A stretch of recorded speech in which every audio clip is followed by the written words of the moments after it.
موضوع الدرس في أحوال يوم القيامة سورة الحاقة تفسير ابن كثير. الحمد لله رب العالمين والصلاة والسلام على أشرف الأنبياء وسيد المرسلين سيدنا محمد وعلى آله وأصحابه أجمعين. اللهم صل على سيدنا محمد وعلى آل سيدنا محمد كما صليت على إبراهيم وعلى آل إبراهيم في العالمين إنك حميد مجيد.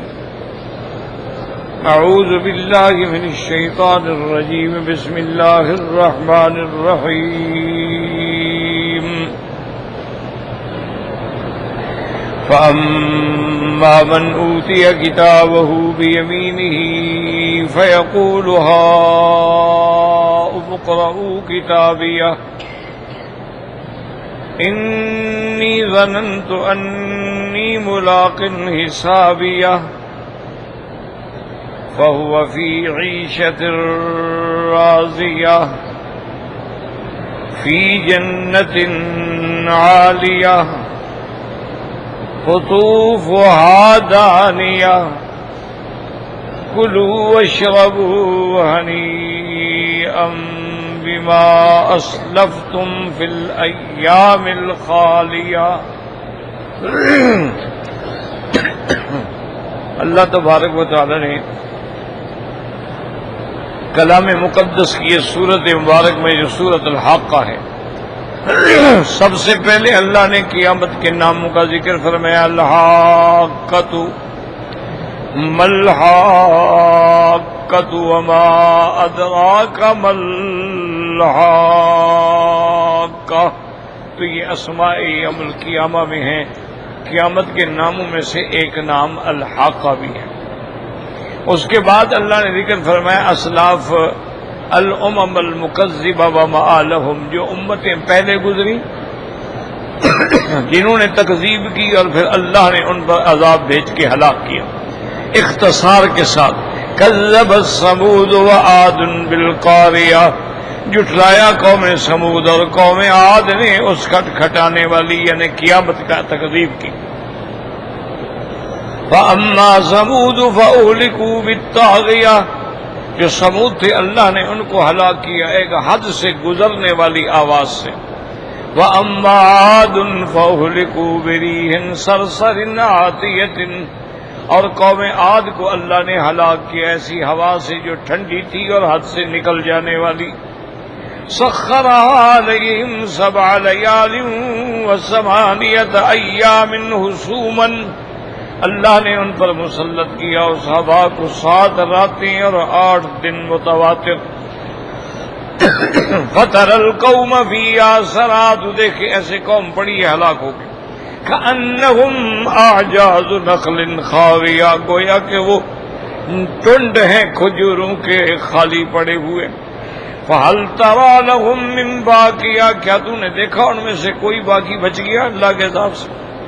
وَجَاءَ فِرْعَوْنُ وَمَنْ قَبْلَهُ، اس سے پہلے فرعون آیا اور فرعون سے پہلے بھی کئی آئے. وَالْمُؤْتَفِقَاتِ، اور وہ الٹی ہو جانے والی بستیاں اپنے گناہوں کے سبب میں یعنی قوم لوط.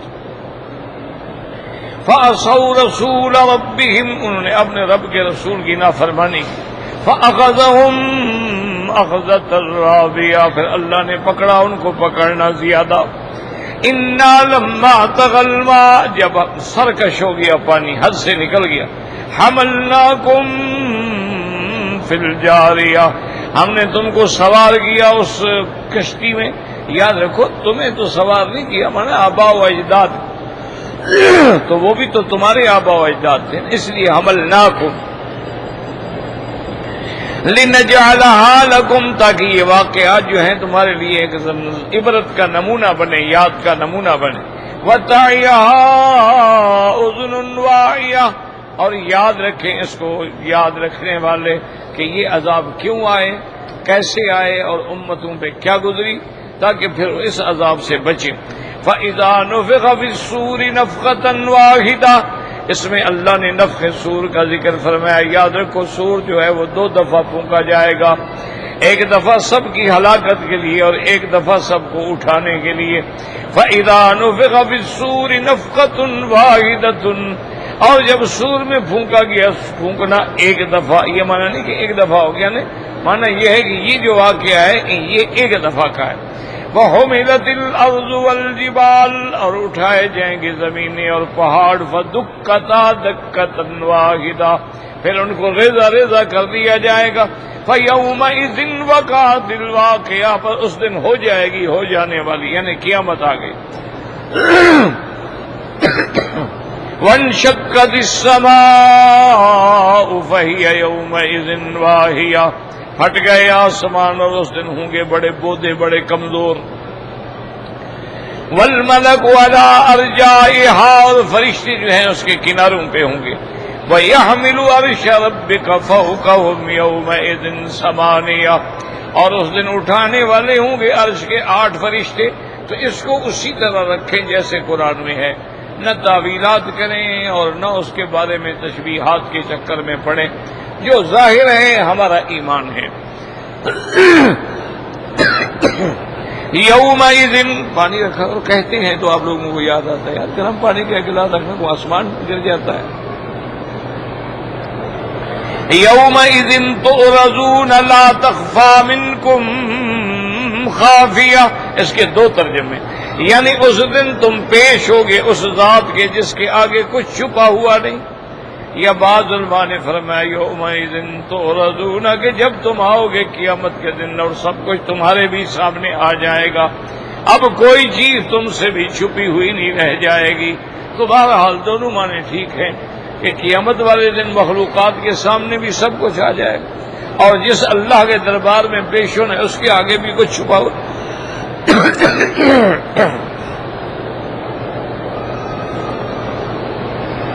یہاں تک تو ہم نے وہ سابقہ اسباق ہیں جو ہم الحمدللہ پڑھ چکے ہیں. اب آج کا جو سبق ہے اس میں اللہ تعالی نے ایک اور منظر قیامت کا بیان فرمایا. فرمایا فَأَمَّا مَنْ أُوتِيَ كِتَابَهُ بِيَمِينِهِ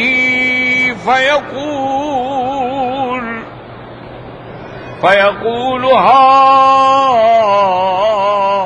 اقْرَءُوا كِتَابِيَهْ إِنِّي ظَنَنتُ أَنِّي مُلَاقٍ حِسَابِيَهْ.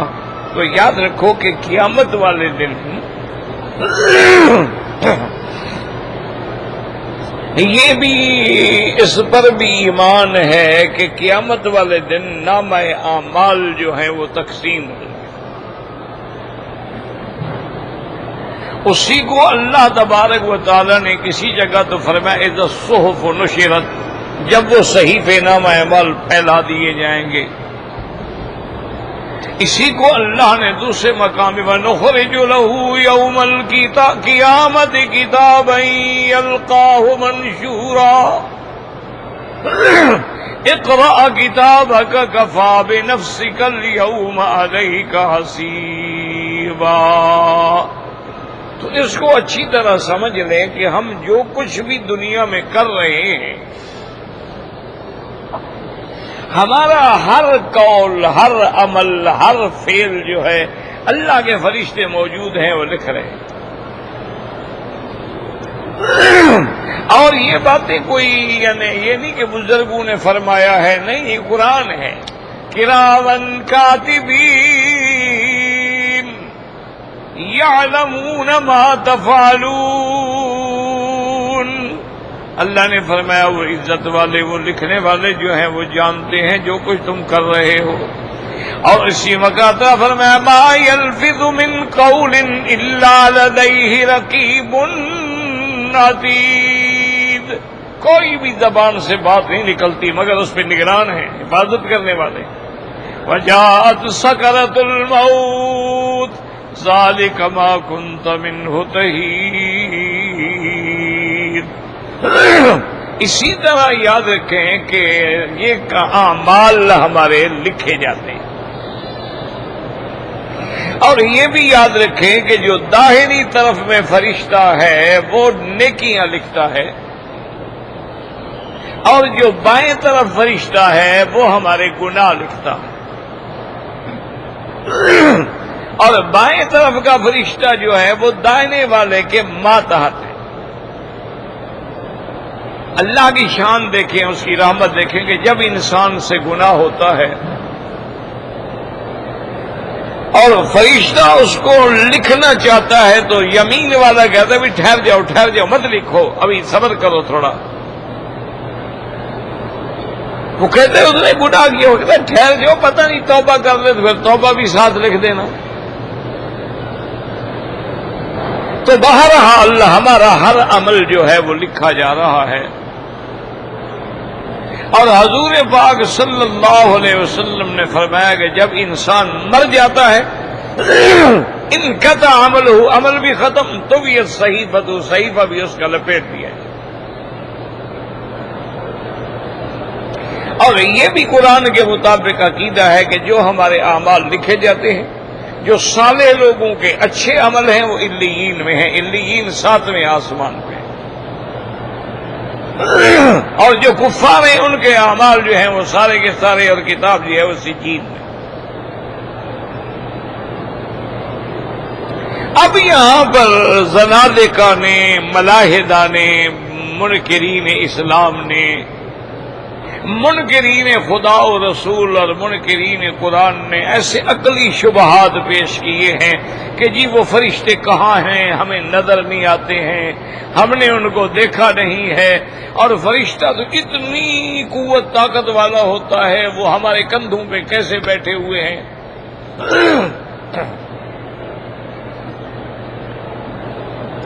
تو یہ چیزیں جو ہیں نا، یاد رکھو محض شبہات ہیں، توہمات ہیں، اور جہالت ہے یا ضد ہے۔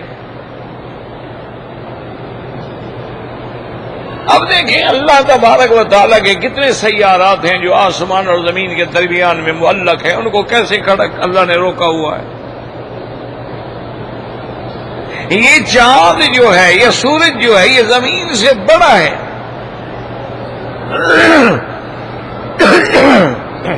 اب سورج کے بارے میں تو یہ تحقیق بھی آ گئی، زمین سے 16 گنا بڑا ہے،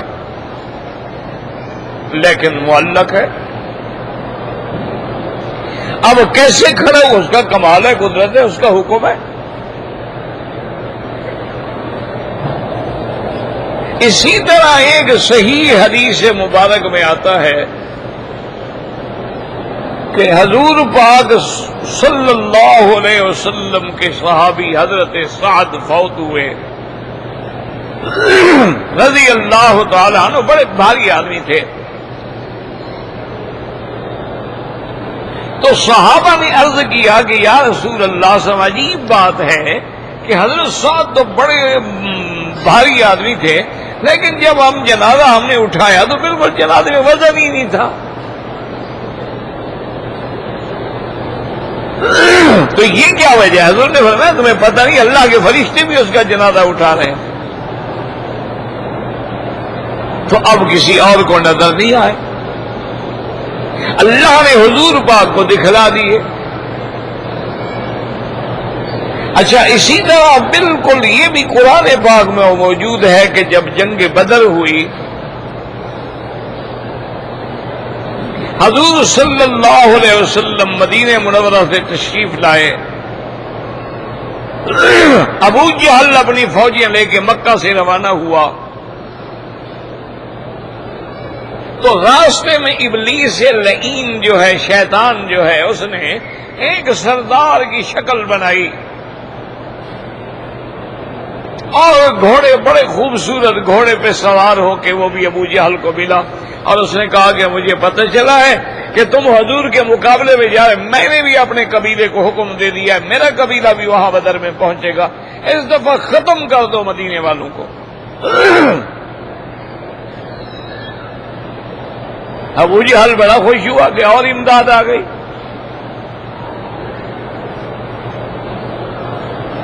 اب جناب جب وہاں بدر کے میدان کے قریب پہنچ گئے، جہاں حضور پاک کے صحابہ ٹھہرے ہوئے تھے، اور یہ بھی قریب چلے گئے تو قرآن میں ہے کہ فلما تراءت الفئتان نکص علی عقبیہ، کہ اس نے جب نظر ڈالی نا ابلیس نے تو پھر پیچھے الٹے پاؤں پیچھے ہٹنے لگا۔ ابو جہل نے پکڑ لیا، کیا بات ہے، کہاں جا رہے ہو سردار صاحب؟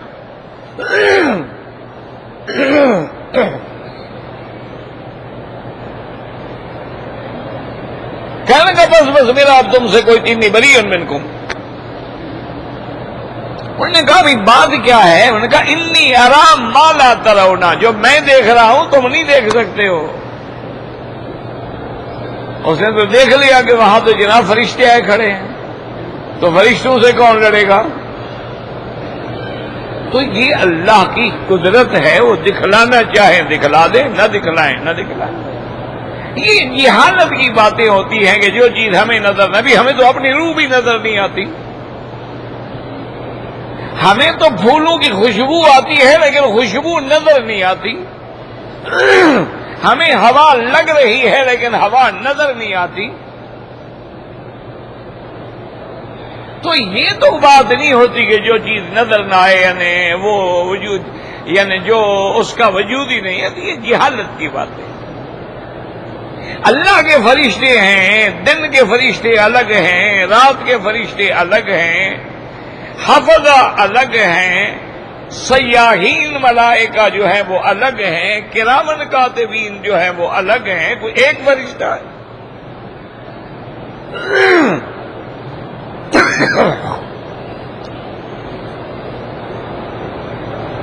اسی طرح آپ دیکھیں قرآن پاک کہتا ہے کہ لیلۃ القدر میں تو آسمانوں سے فرشتے اتنے اترتے ہیں اور اللہ کا جبریل بھی اترتا ہے،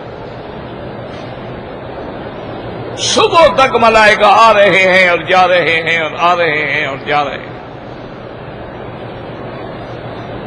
تو اس لیے ہمیشہ یاد رکھیں کہ اللہ تبارک و تعالی اگر دکھانا چاہے تو بی بی مریم کو بھی انسان کی شکل میں جبریل دکھلا دیا، اللہ دکھلانا چاہے انسانوں کی شکل میں حضرت ابراہیم کے پاس مہمان بن کے آئے، حضرت ابراہیم کو بھی دکھلا دیا، اللہ دکھلانا چاہے لوط علیہ السلام کے پاس فرشتے مہمان بن کے آئے، اللہ نے دکھلا دیا، نہ دکھلانا چاہے تو اس کی مرضی ہے۔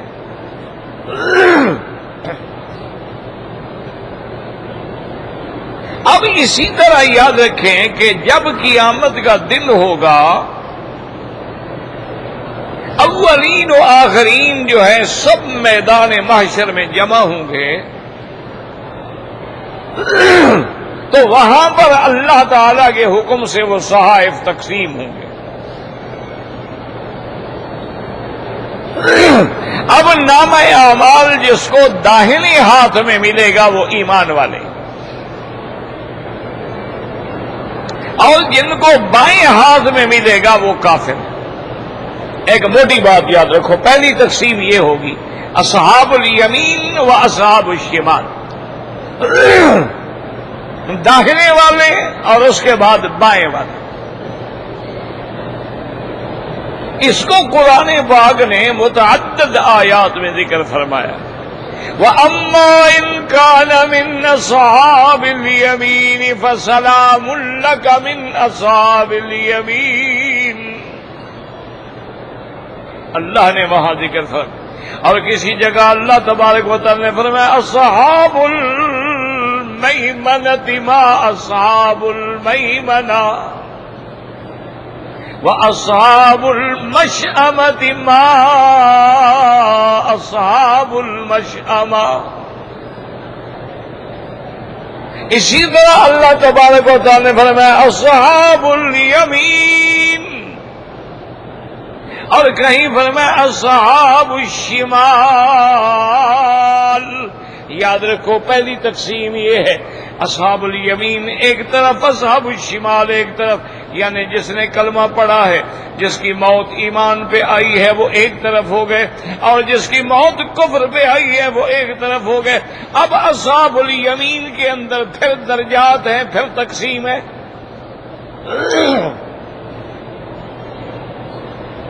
اسی کو اللہ نے قرآن میں ذکر فرما دیا، فَأُولَٰئِكَ مَعَ الذین انعم اللہ علیہم من النبیین والصدیقین والشہداء والصالحین وحسن اولئک رفیقا۔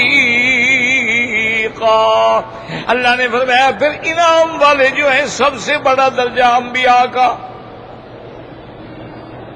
ان کے بعد صدیقین کا، شہداء کا، پھر صالحین کا، پھر یعنی درجات ہیں تو سارے اصحاب الیمین، لیکن اصحاب الیمین میں جو مقام انبیاء کا ہے وہ غیر نبی کا تو نہیں ہے۔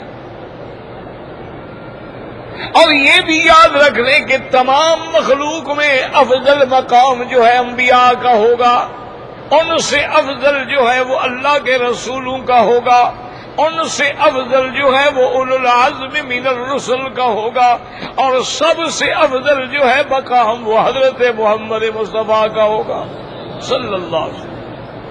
سب سے اعلیٰ، سب سے ارفع، سب سے اجمل مقام جو ہے وہ حضور صلی اللہ علیہ وسلم کا ہوگا۔ پھر اس کے بعد درجات ہوں گے کہ صدیقین ہیں، شہداء ہیں، صحابہ ہیں، تابعین ہیں، محدثین ہیں، مجتہدین ہیں، فقہاء ہیں، علماء ہیں، حفاظ ہیں، قرآن پڑھنے والے ہیں، یعنی پھر ان کے کئی درجے ہوں گے۔ اسی طرح ایک قول میں آتا ہے کہ ایک دن حضرت ابن عباس بیٹھے تھے، رضی اللہ تعالی عنہ، تو آپ نے فرمایا کہ قیامت میں جب نام عمل تقسیم ہوں گے نا تو سب سے پہلے داہنے ہاتھ میں حضرت عمر کو نام عمل ملے گا رضی اللہ عنہ۔ جب صحابی کا نام آئے کہا کرو رضی اللہ، کسی اللہ کے ولی کا نام آئے کہا کرو رحمت اللہ علیہ، انبیاء کا نام آئے تو علیہ الصلاۃ والسلام، اور حضور کا نام آئے تو صلی اللہ علیہ وسلم۔ تو ایک صحابی نے حیران ہو کے پوچھا، اس نے کہا ابن عباس آپ کیا کہہ رہے ہیں کہ سب سے پہلے نمبر پہ حضرت عمر کو ملے گا، تو پھر حضرت ابو بکر کا کیا مقام ہوگا؟ تو حضرت ابن عباس نے فرمایا وہ ہے کارن ہے تیرے عقل پہ ماتم کیا جائے، کیا بات کر رہے ہو؟ او ابھی تو حضرت عمر تو نام عمل لے رہا ہوگا، ابو بکر تو جنت میں پہنچ بھی گیا ہوگا، کیا ابو بکر کی کیا بات کرتے ہو؟ وہ تو حضور کا ساتھی ہے نا، وہ تو حضور کے ساتھ اٹھا ہے نا۔ تو بہرحال معنی یہ ہے کہ وہاں پھر مدارج ہوں گے۔ اب دوران میں دو چیزیں آئی ہیں، یاد رکھو، قرآن میں دو لفظ آتے ہیں کہ اما من اوتی کتابہ بیمینہ، جس کو دائیں ہاتھ میں ملا، اور دوسری جگہ قرآن کہتا ہے اما من اوتی کتابہ بشمالہ، اور جس کو نام عمل بائیں ہاتھ میں ملا۔ اور ایک تیسری آیت میں قرآن کہتے ہیں وَأَمَّا مَنْ أُوتِيَ كِتَابَهُ وَرَاءَ ظَهْرِهِ، وہ جن کو پشت کے پیچھے سے نام اعمال ملا۔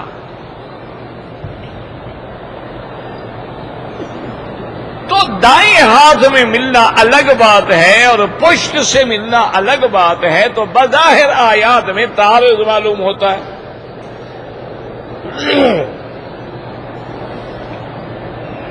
تو علماء نے، مفسرین نے فرمایا کہ یاد رکھو تعارض نہیں ہے، اس کے دو جواب دیے ہیں۔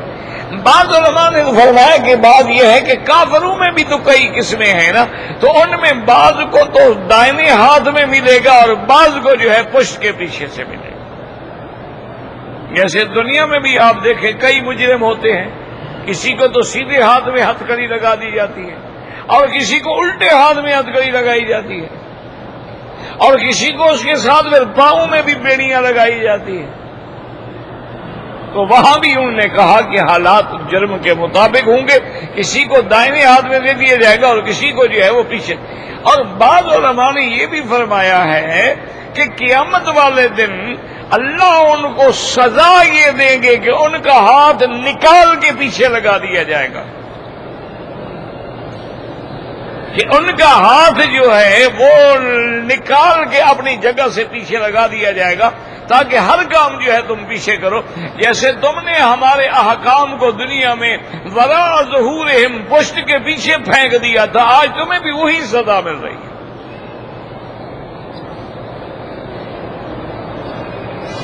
اب یہ بات یاد رکھیں کہ جب نامہ اعمال ملیں گے تو جس آدمی کو بھی نامہ عمل داہنے ہاتھ میں ملے گا دعا کریں اللہم اجعلنا من اصحاب الیمین ولا تجعلنا من اصحاب الشمال، اللہم اجعلنا من السعداء ولا تجعلنا من الاشقیاء. تو اب جناب وہ خوش ہو کے کیا کہے گا وَأَمَّا مَنْ أُوتِيَ كِتَابَهُ بِيَمِينِهِ فَيَقُولُ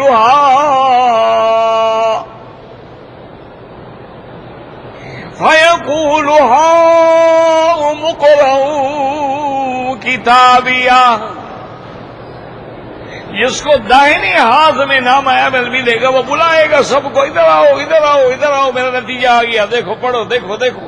جیسے دنیا میں بچہ امتحان میں پاس ہو جاتا ہے، اخبار لے کے بھاگتا ہے، دکھاتا ہے یہ دیکھو میرا رول نمبر آ گیا، یہ دیکھو میرا رول، میں فرسٹ ڈویژن میں آیا ہوں، دیکھو میرا پہلا نمبر آیا ہے سکول میں، دیکھو میں نے بورڈ میں ٹاپ کیا ہے.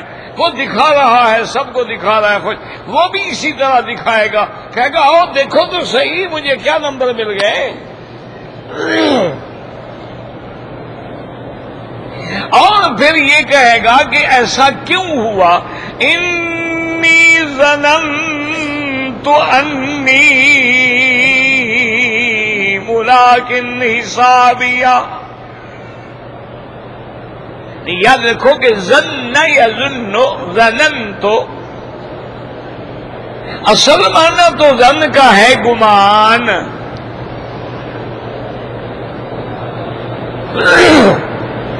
اچھا اسی طرح اس کے لیے احکام بھی ہیں کہ آپ نے طواف کیا ہے، اب آپ بھول گئے ہیں کہ میں نے 6 چکر لگائے ہیں یا 7 ہیں، تو بھئی اب کیا کرو؟ تو اب مسئلہ یہ ہے کہ ظن غالب پہ عمل کرو. کیا مانا تمہارا گمان زیادہ کس طرف ہے؟ زیادہ یہی ہے کہ میں نے 7 لگائے، بس ٹھیک ہے ہو گئے، اللہ قبول فرمائے.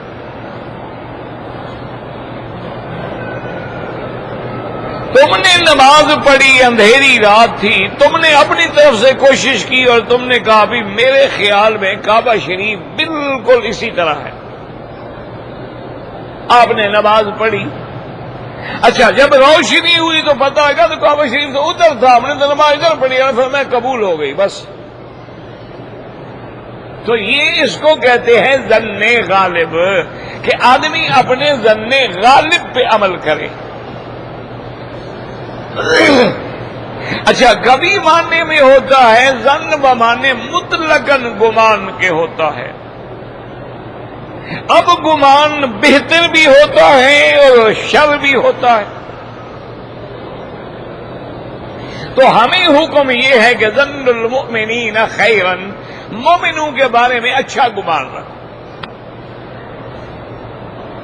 بلا وجہ نہ بدگمانی کرو. اسی طریقے سے جو ظن سوء ہے، بد ظنی ہے، برا گمان ہے، یہ بھی منع ہے. اس کو بھی قرآن نے ذکر کیا، ان بعد الظن اسم، کے بعض گمان تو گناہ کی حد تک چلے جاتے ہیں. اور یاد رکھو کبھی ظن بمعنی ایقن بھی ہوتا ہے، یعنی ظن تو معنی ایقن تو مجھے یقین تھا. اس لیے بعض علماء فرماتے ہیں کہ یہاں انی ظننت انی ملاق حسابیا، اس کا معنی ہے وہ کہے گا بھائی مجھے تو یقین تھا، میں نے جانا ہے حساب دینا ہے، میں تیاری کر کے آیا نا. جن کو آخرت پہ یقین نہیں ہے وہ پڑے ہوئے ہیں نا غفلت کے اندر، نہ خدا نہ نماز نہ رسول، یقین ہی نہیں. مجھے تو یقین تھا کہ کل حساب ہوگا. تو ان نے کہا کہ ظنن تو جو ہے یقین کے بعد. اسی طرح فرمایا الذین یظنون انہم ملاقو ربہم اور جن کو یقین ہوگا کہ انہیں اللہ کے دربار میں پیش ہونا ہے تو وہاں بھی ظن یقین کے معنی میں. اور بعض علماء فرماتے انی ظننتو، دنیا میں جو میں گمان کرتا تھا کہ حساب ہونا ہے آج وہ یقینی طور پہ میرے سامنے آ گیا. تو بعض علماء نے اس کا یہ ترجمہ بھی کیا کہ انی ظننتو انی ملاقٍ حسابیہ. اچھا اب اس کے بعد فَهُوَ فِي عِيشَةٍ رَاضِيَةٍ، راضیہ ہاؤڈا بے معنی مرضیہ ہے.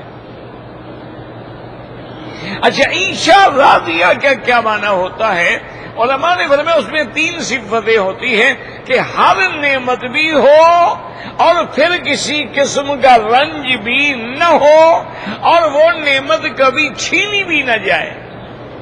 دیکھو نا ایک نعمت تو ہے لیکن ساتھ دکھ بھی لگا ہوا ہے. اچھا نعمت تو ہے لیکن کچھ دنوں کے لیے ہے، بعد میں تو نوکری ختم تھی، کوٹھیاں بھی ختم اور کاریں بھی ختم اور یہ ٹھاٹ باٹ یہ اسکارٹ بھی ختم، پھر تو اسی ٹکے والی جگہ پہ آ جائیں گے نا جو پہلے تھی. اس لیے علماء نے فرمایا کہ خیر محض جو ہے وہ جنت میں ہے کہ وہاں شر ہے ہی نہیں، اور شر محض جو ہے وہ جہنم میں ہے، وہاں خیر ہے ہی نہیں. اور دنیا جو ہے اس میں خیر بھی ہے اور شر بھی ہے، دونوں چیزیں ہیں.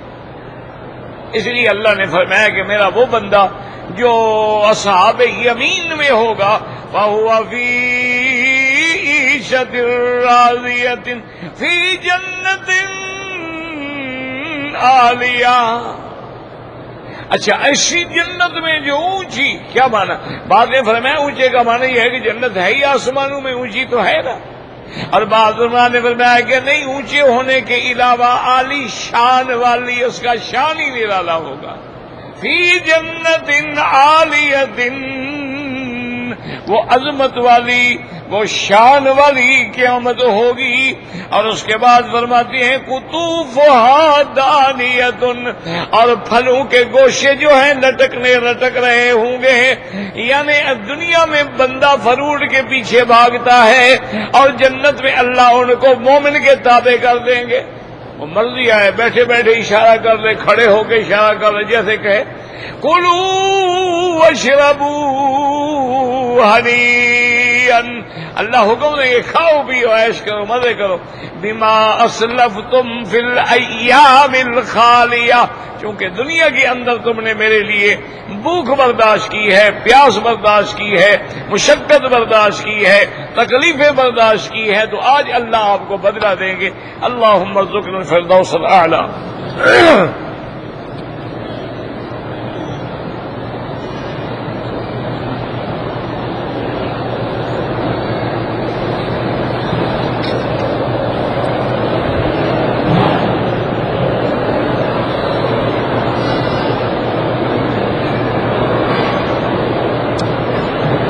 کہتے جی میرے بچے کا اللہ نے بچہ دیا، اللہ سب کی اولادیں صالح بنائے.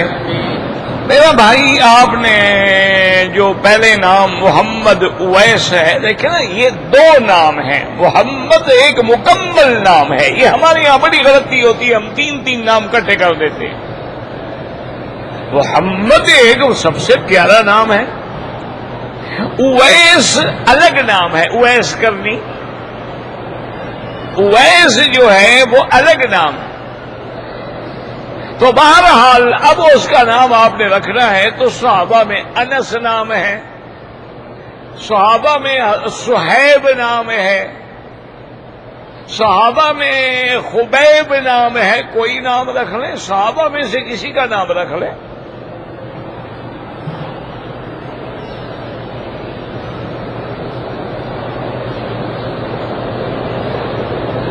کہتے جی کہ ہمارے دوست آئے ہیں عمرے پہ، پہلی دفعہ آئے ہیں، انہوں نے طواف تو کر لیا، صفا مروہ نہیں دوڑے، سر مڑا کے کپڑے پہن لیے ماشاء. اب پوچھ رہے ہو تو عمرے سے پہلے پوچھ لیتے. مانا ہے کہ ہمارے لوگ آتے ہیں ان کو احساس نہیں ہے عمرے کا، ایک روٹین ہے پوری ہو رہی ہے. ورنہ یہی مسئلہ اگر آپ پہلے پوچھ رہے تھے تو کیوں غلطی کرتے؟ اب آپ پہ ایک دم پڑ گئی کہ آپ نے واجب چھوڑ دیا صفا مروا کا، تو پہلی دفعہ عمرے پہ آ رہے ہو، عمرہ سیکھ کے بھی نہیں آتے ہو۔ اللہ ہدایت دے، بندہ کیا کہہ سکتا۔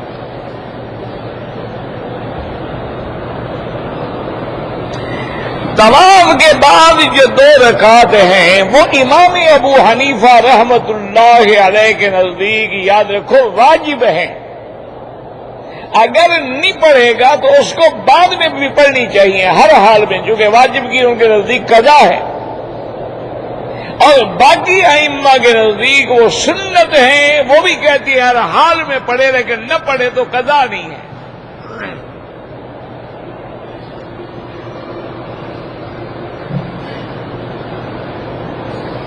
اگر کوئی عورت اپنے بچے بند کرانے کے لیے آپریشن کرتی ہے، دیکھو میرا بھائی، اولاد زیادہ ہو گئی، عورت کمزور ہو گئی، اب اس سے برداشت نہیں ہوتا ہے، تو آپ بچوں کو رکوا لیں، یہ نہ کریں کہ اس بچے دانی کو نکال دیں۔ نکال دینا جو ہے وہ ٹھیک نہیں ہے۔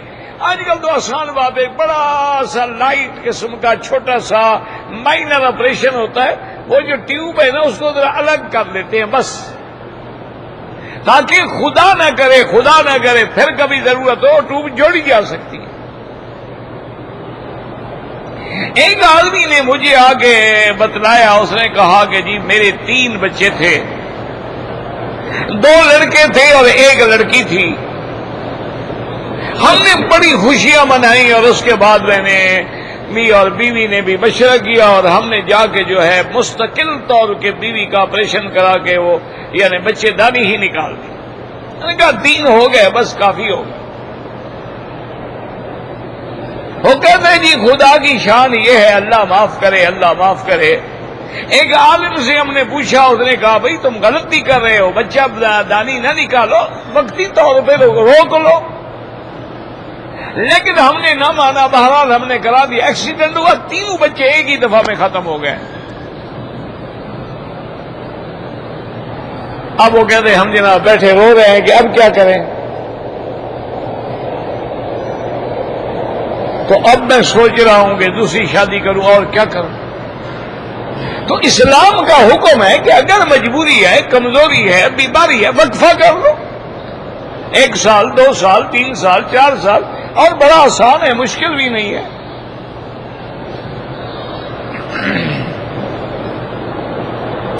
کہتے کہ جی ہاں بھی بعض بغیر داڑھی والے بھی نماز پڑھا دیتے ہیں، یا بالکل چھوٹی داڑھی ہوتی۔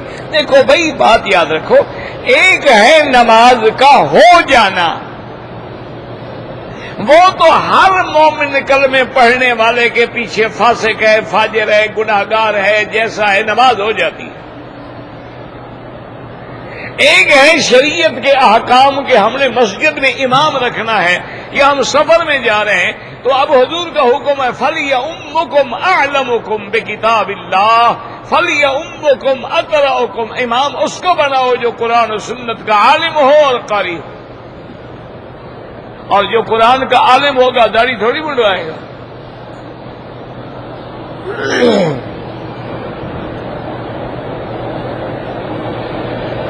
کہتے تھے کہ میاں بیوی ایک دوسرے کے اعضاء سے محبت کر سکتے ہیں، سب کچھ کر سکتے ہیں جناب، جو مرضی آئے کرو۔ اب تو تم ترقی کر رہے ہو نا فلمیں دیکھ دیکھ کر، بہت جلدی اس مقام پہ بھی آ جاؤ گے کہ تم پیشاب پیو گے، وہ بھی تمہارا پیشاب پیے گی، ایسا ایسا آگے جا رہے ہو نا، انسان سے نکل کے حیوان بن رہے ہو، انسانیت کی حدود سے نکل کے جانور بن رہے ہو۔ تو اب اگر آپ حیوان بننا چاہتے ہیں تو اس کا کیا علاج ہے؟ شان والے کی بات سنیں۔ بی بی عائشہ کہتی ہے واللہ ما رأى منی، کہتی ہے خدا کی قسم حضور پاک نے کبھی میرا بدن دیکھا ہی نہیں۔ تم تو چومنے چاٹنے پہ لگے رہو، ماشاءاللہ جی مزے کرو، انگریز کی اتباع کرنے میں پھر یہی سزا ملے گی نا۔ مسلمان حجر اسود چومتا ہے، یہ عورت کے اعضاء چومتا ہے، اور اسی زبان سے کلمہ شریف بھی پڑھتا ہے ماشاءاللہ۔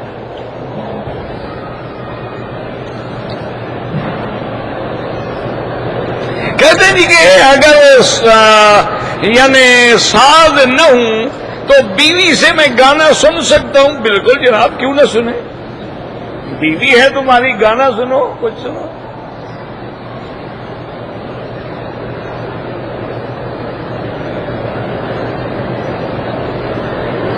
کہتے ہیں میں نے سنا ہے کہ تکفیر سے، بھئی بعض علماء کہتے ہیں تکفیر سے کافر نہیں ہوتا، لیکن مجموعی طور پہ بات یہی ہے کہ جو صحابہ کی تکفیر کر رہا ہے، جو کسی کو کافر کہتا ہے اور وہ کافر نہیں تو کہنے والا کافر ہو جاتا ہے۔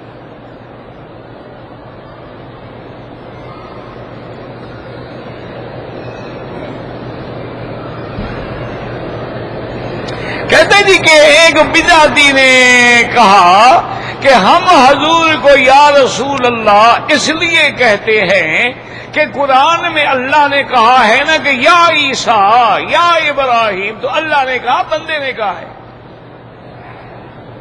نہیں، یہ اللہ نے کہا ہے یا بندے نے؟ اب تم اللہ بن گئے ہو یعنی۔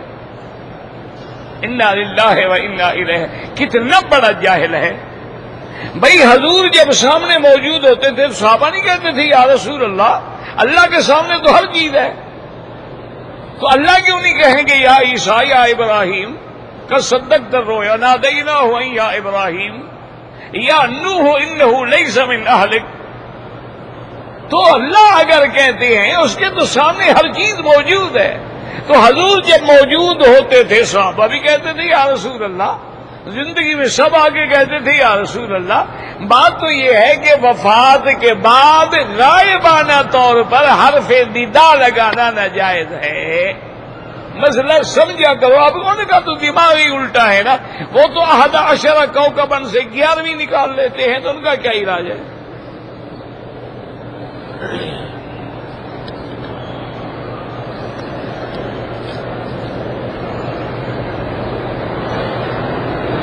پلاٹ کے علاوہ جس جگہ والدین نے رہنے کے لیے ایک مکان، اس میں بھی سب کا حصہ ہے، بہنوں کا بھی، سب کا۔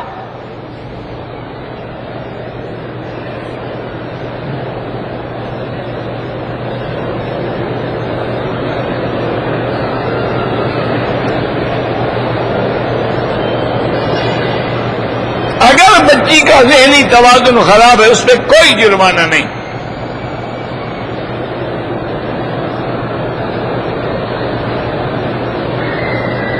اگر ہر سال میں رمضان میں زکوٰۃ دیتا ہوں، لیکن اس دفعہ کچھ حالات ہیں کچھ لوگوں کے ایسے کہ میں چاہتا ہوں رجب میں ان کو زکوٰۃ دے دوں، بالکل جائز ہے، کوئی بات نہیں۔ آپ 2 سال کی پہلے بھی دے سکتے ہیں۔ عمرے کوئی فرض نہیں، نفلی عبادت ہے، کرو کرو نہ کرو نہ کرو۔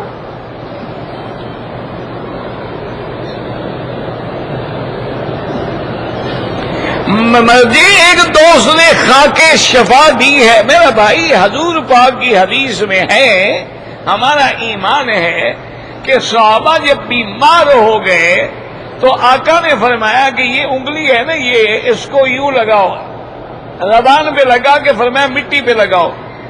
مٹی پہ لگانے کے بعد پڑھو بسم اللہ بریکت ارضنا بریکت بتربت ارضنا بریکت بعدنا اللہ یشفی سقیمنا، اور چاٹ لو۔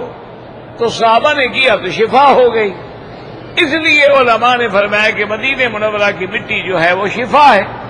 بعض علماء فرماتے اسی جگہ کی جہاں اس وقت حضور موجود تھے، اور بعض علماء فرماتے ہیں کہ اللہ نے ہر ملک کی مٹی اس بندے کے لیے شفا بنائی ہے جو وہاں رہتا ہے، اس کے لیے بھی وہ شفا ہے۔ لیکن جیسے زمزم کا پانی لے جانا ثابت ہے، مدینہ منورہ سے کھجور لے جانا ثابت ہے، ایسے خاکے شفا لے جانا ثابت نہیں ہے۔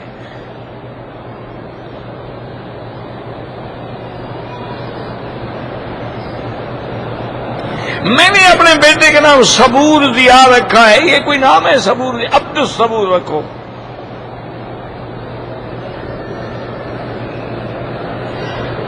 کہتے جی کہ خواتین کے لیے وہ لباس ہے جو قابل احترام ہو، جس میں حشمت ہو، وقار ہو، سر سے لے کر پاؤں تک اس کے بدن کا ایک ذرہ بھی کسی کو نظر نہ آئے۔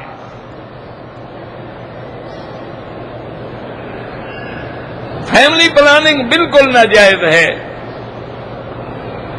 غار حرا میں جا کے نماز پڑھنے کا کوئی حکم نہیں ہے۔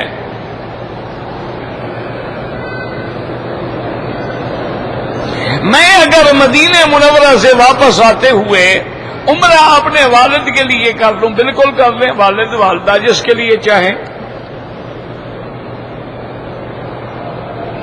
حضرت موسیٰ علیہ السلام کی قبر مبارک جو ہے وہ کس جگہ ہے؟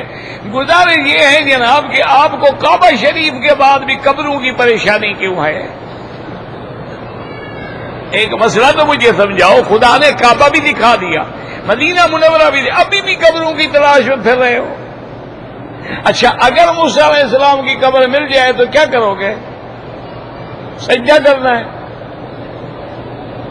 موسیٰ علیہ السلام کی قبر جو ہے حدیث مبارک میں ہے، جب حضور جا رہے تھے معراج کے لیے تو آپ نے فرمایا کہ شام سے پہلے ایک سرخ ٹیلے کے قریب میں نے دیکھا کہ میرے بھائی موسیٰ علیہ السلام قائم یصلی فی قبرہ، اپنی قبر میں کھڑے ہیں اور نماز پڑھ رہے ہیں۔ تو معنی یہ ہے کہ شام کے راستے میں ہیں۔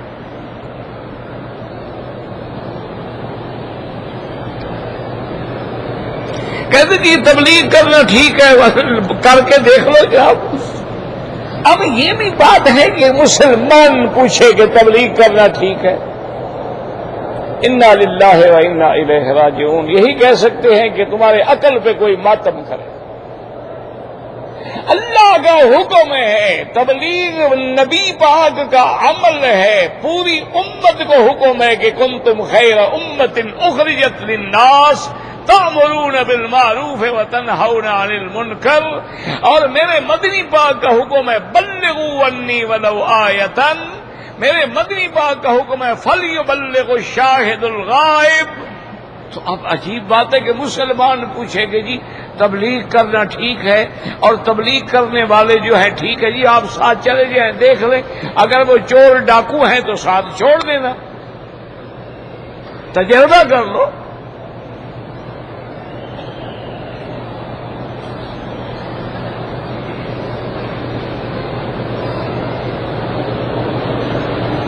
اطول کے بغیر قانون لگا، اچھا کلونیا کوئی حل نہیں، جائز ہے۔ ہر فرض نماز کے بعد میں قضا نماز پڑھوں، بالکل جائز ہے۔ کہتے جی کہ میں جب اپنی بیوی سے جماع کروں تو کپڑے اتار کے کرنا چاہیے یا کپڑوں کے ساتھ کرنا چاہیے؟ تو بیوی سے پوچھو اس کا کیا ارادہ ہے، اس کا مولوی مکی سے کیا تعلق ہے؟ تمہاری بیوی ہے، اتارو، پہنا ہو، کچھ کرو۔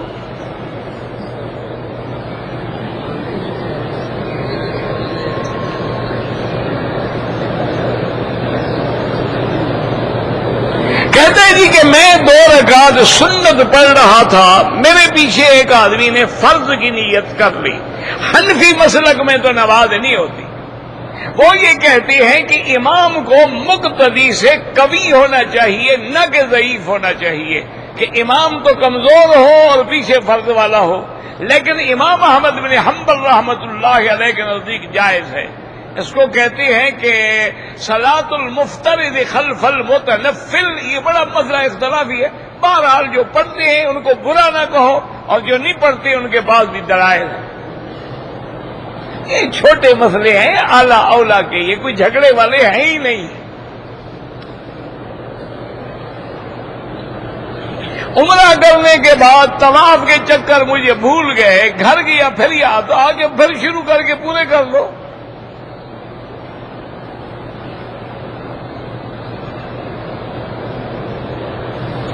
جمعہ کی نماز میں امام ابو حنیفہ رحمت اللہ علیہ کے نزدیک پہلے بھی 4 رکعت سنت مؤکدہ ہے، بعد میں بھی 4 مؤکدہ ہے، اور امام شافعی اور امام احمد بن حنبل رحمہ اللہ کے نزدیک پہلے بھی 2 رکعت ہے، بعد میں بھی 2 رکعت۔ اللہ کے بندے جتنا گول ڈالو گے میٹھا ہوگا، یہ کون سے جھگڑے کے مسئلے ہیں؟ 4 رکعت والا 4 لاکھ رکعت کا ثواب لے گا، 2 والا 2 کا لے گا۔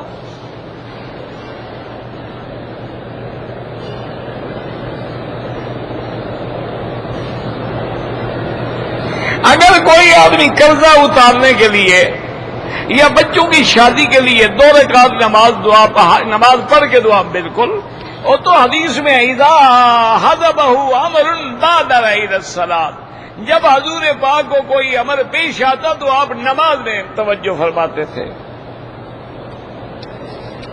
اب دیکھیں نا، اتنا بڑا خط پڑھوں کہ میں جواب دوں، آپ خود اندازہ فرمائیں۔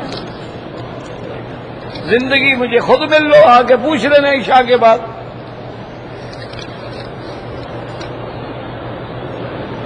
پاکستان میں کھاد کا کاروبار کر، میرا بھائی نقد پہ اگر ایک آدمی کہتا ہے کہ اس کی قیمت 1000 ہے، ادھار پہ 1200 ہے، بالکل جائز ہے، کیونکہ ہم ایک چیز بیچ رہے ہیں، نقد 1000، ادھار پہ 1200، تو گویا یہ چیز ہم نے 1200 میں خریدی ہے، اس میں سود نہیں بنتا۔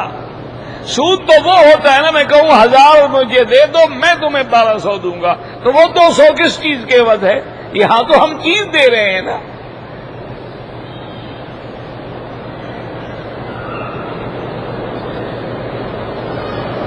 اقامہ بنائے تو آپ کا کام ہے، اس میں مولوی کا کیا مسئلہ ہے؟ مقام ابراہیم پہ موقع ملے 2 رکعت پڑھنے کا تو بہت افضل ہے، نہ ملے حتیم میں پڑھ لو، وہاں نہ ملے پورے طواف والی جگہ میں پڑھ لو، وہاں بھی نہ ملے تو سارے حرم میں جہاں موقع ملے پڑھ لو، کوئی پابندی نہیں۔ اچھا، ایک آدمی نے طواف کیا، 2 رکعت پڑھنا بھول گیا، ہوٹل میں پہنچ گیا، وہاں یاد ہے وہاں پڑھ لے، کوئی مسئلہ نہیں۔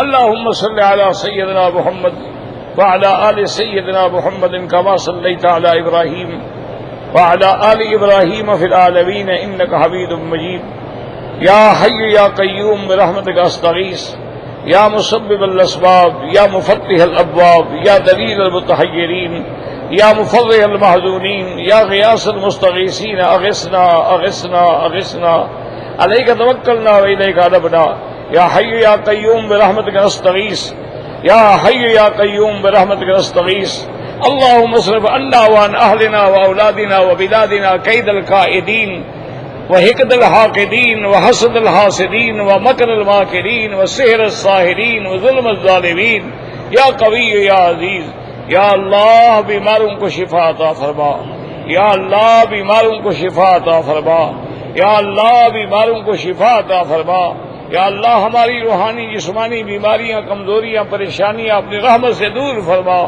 یا اللہ بے حیاؤں کو حیا عطا فرما، بے اولادوں کو اولاد عطا فرما، بے دینوں کو دین عطا فرما، قرض داروں کے قرض عطا فرما، جن کا رزق تنگ ہے ان کے رزق میں برکتیں عطا فرما، بے اولادوں کو اولاد عطا فرما، جن کی اولاد ہے ان کو صالح بنا، جن کے گھروں میں بچیاں ہیں ان کو خیر اور رحمت کے رشتے نصیب فرما، یا اللہ ہمیں مانگنا بھی نہیں آتا، بغیر مانگے عطا فرما، یا اللہ تمام عالم اسلام کی حفاظت فرما، یا اللہ اس بلد الامین کو قیامت تک ہر فتنے سے محفوظ فرما۔